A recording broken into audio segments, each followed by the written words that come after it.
Halo, saya Katarina Limbi dengan absen 11. Saya Sheryl Gunawan, nomor absen 13. Nama saya Eden, absen 15. Nama saya Laurencia, nomor absen 26. Misi kami adalah untuk mengedukasikan masyarakat mengenai sistem pangan perairan dan mengapa kita harus mengelolanya dengan baik, serta caranya agar masyarakat dapat turut serta berpartisipasi dalam pengambilan keputusan terkait manajemen air, termasuk pendekatan partisipatif dalam perencanaan dan pengelolaan sumber daya.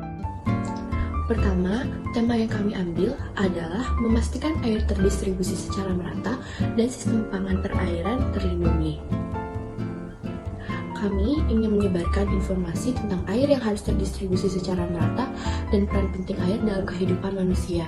Tentunya informasi-informasi yang akan kami berikan adalah sesuai dengan sumber-sumber yang ada. Ada beberapa tantangan yang dihadapi oleh misi ini sendiri, dan terutama terkait Hari Pangan Sedunia. Tantangan utamanya adalah produksi pertanian yang harus dapat memenuhi permintaan masyarakat yang terus meningkat. Adanya degradasi lahan, penambahan populasi, dan perubahan iklim yang terkadang tidak menentu juga menjadi tantangan besar bagi misi ini. Selain itu, tantangan yang kita hadapi selama proses pengerjaan proyek ini adalah seperti yang pertama, kesulitan dalam membagi tugas karena adanya perbedaan dalam kemampuan. 2. Mencari waktu yang tidak bentrok dengan jadwal ulangan, tugas, ataupun aktivitas lain sehingga kita tidak dapat berproses bersama. 3. Pengerjaan yang tidak sesuai dengan timeline yang telah dibuat. Dan yang terakhir adalah kesulitan terkait aplikasi yang digunakan selama proses. Untuk solusi misi kami, saat ini pemerintah masih mengandalkan impor sebagai solusi. Dengan menggantikan karbohidrat nasi menjadi karbohidrat lainnya, seperti kentang ataupun ubi, juga dapat menjadi solusi. Kita sebagai siswa juga dapat menyebarkan informasi ini yang berdasarkan pada artikel-artikel di internet, juga dapat memberikan pengetahuan bagi orang-orang di luar sana. Informasi yang kami berikan dapat menyadarkan orang-orang betapa pentingnya air dan pangan, juga kesadaran tentang adanya Hari Pangan Sedunia. Lalu, dalam mengatasi kendala yang timbul dalam proses pembuatan animasi ini, kami, terutama saya selaku animator, telah menonton tutorial di YouTube seperti tutorial cara membuat hasil keyframe yang mulus.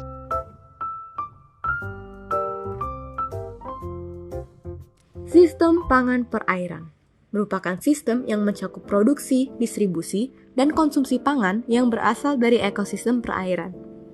Ekosistem perairan ini terdiri dari sungai, danau, dan lautan. Sistem ini melibatkan aktivitas manusia yang terkait dengan pemanfaatan sumber daya perairan untuk memenuhi kebutuhan pangan. Sebenarnya, banyak dari makanan yang kalian konsumsi dalam kehidupan sehari-hari sudah termasuk hasil budidaya ekosistem perairan.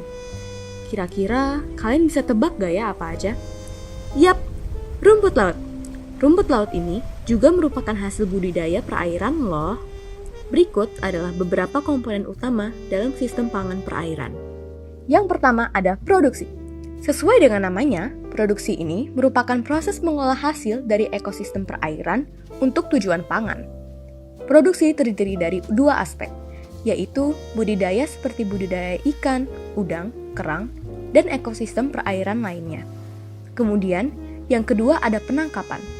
Proses penangkapan ini adalah proses pengambilan hasil budidaya. Yang kedua adalah distribusi. Distribusi ini merupakan proses penyaluran barang dari produsen ke konsumen. Contohnya, hasil perikanan atau budidaya dijual ke pedagang, pengepul, dan distributor lainnya untuk dijual lagi ke konsumen.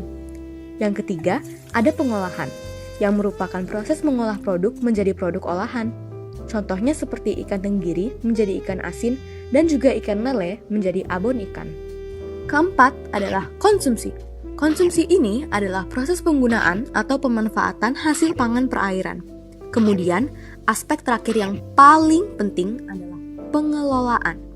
Pengelolaan ini adalah praktik mengolah sumber daya perairan yang bertujuan untuk menjaga mendukung produksi jangka panjang dan menjaga keseimbangan ekosistem perairan. Sistem pangan perairan memiliki dampak dari sisi ekonomi, sosial, dan lingkungan yang besar. Jika terjadi pengelolaan yang tidak baik, maka ada kemungkinan penangkapan ikan menjadi berlebihan sehingga ekosistem perairan menjadi terancam. Lalu, mengapa kita perlu menggunakan sistem pangan perairan? Tentu saja karena yang pertama bisa meningkatkan ekonomi. Mengapa bisa meningkatkan ekonomi? Karena pemanfaatan ekosistem perairan ini bisa menjadi sumber pendapatan bagi komunitas nelayan dan juga masyarakat pesisir. Lalu, pemenuhan gizi.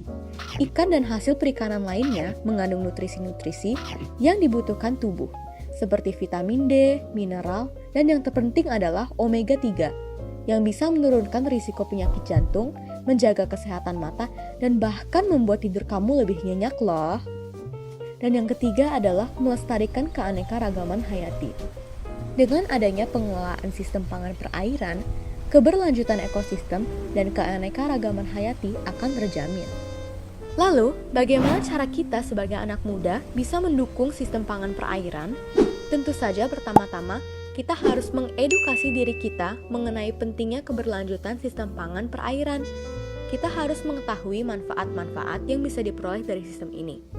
Hanya dengan memilih produk perikanan yang berasal dari hasil budidaya, kalian sudah termasuk menjaga keberlanjutan sistem pangan perairan loh. Kemudian, kalian juga bisa membagikan informasi-informasi yang terkait dengan ekosistem perairan melalui media sosial, serta mendorong teman ataupun keluarga untuk mencari informasi-informasi yang relevan. Lalu, kalian juga bisa berpartisipasi dalam kelompok atau juga organisasi lingkungan yang berfokus pada keberlanjutan ekosistem perairan ataupun membuat budidaya perairan skala kecil. Yang terakhir dan paling penting, kita harus mendukung inovasi-inovasi yang ada untuk mendukung keberlanjutan sistem pangan perairan. Baiklah, sampai di sini saja. Sampai bertemu di lain waktu. Terima kasih.